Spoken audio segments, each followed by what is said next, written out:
السلام عليكم ورحمة الله وبركاته. خوشبخت و جاب قدر بلان بحث رمضانه پیروزبایی مانگا رمضان الوهمیت که بصدها پیام بومته کنگی مانگا رمضانه انشاءالله مانگا رمضان روزا سهشنبه 13 مانگا 4 اول روزا رمضانه روزا اکشمه روز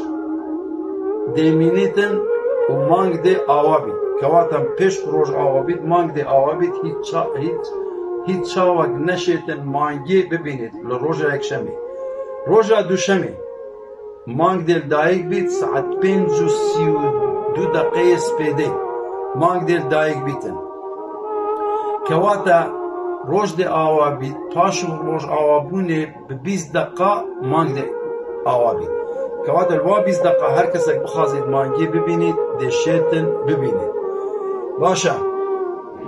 کواتا مانگا رمضانه یا اوصل ده 30 روز بید رمضان روزا ششنبه ده دست بیکد و روزا چهارشنبه ده خلاص بید کواتا روزا 13 که پنجشنبه اول روزا عیده دی بید کواتا مانگا رمضان اوصل 30 روزا چهارشنبه آخر روزا رمضانه پنجشنبه 13 مانگا 5 اول روزا عیده نوکوا از باتی خو باتی دوست و حوالت خو عید پیروزانی جلوم گود کم خدا عمری و درش کرد عمری کی زیده انشالله عید رمضان زیده ببینن نگو ها قال خو بالطاعت خدا زیده بکن و متابعه مجی بکن